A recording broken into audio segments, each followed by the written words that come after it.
হযরত আবু হুরায়রা রাদিয়াল্লাহু তাআলা আনহু থেকে বর্ণিত, তিনি বলেন রাসূল করিম সাল্লাল্লাহু আলাইহি ওয়াসাল্লাম বলেন, মৃত ব্যক্তিকে যখন কবরে রেখে তার সাথীরা প্রত্যাবর্তন করে তখন সে তার সাথীদের জুতার আওয়াজ শুনতে পায়। যদি সে মুমিন হয় তাহলে তার নামাজ তার মাথার নিকট থাকে, রোজা তার ডান দিকে থাকে, যাকাত তার বাম দিকে থাকে এবং তার সৎকর্ম সমূহ যেমন দান খয়রাত, আত্মীয়তার সম্পর্ক স্থাপন, সৎ কাজের আদেশ, মানুষের প্রতি দয়া তার পায়ের নিকট থাকে।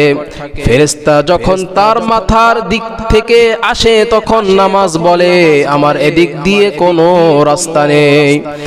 ফেরেশতা তখন তার ডান দিক দিয়ে আসে তখন রোজা বলে, আমার এদিক দিয়ে রাস্তা নেই।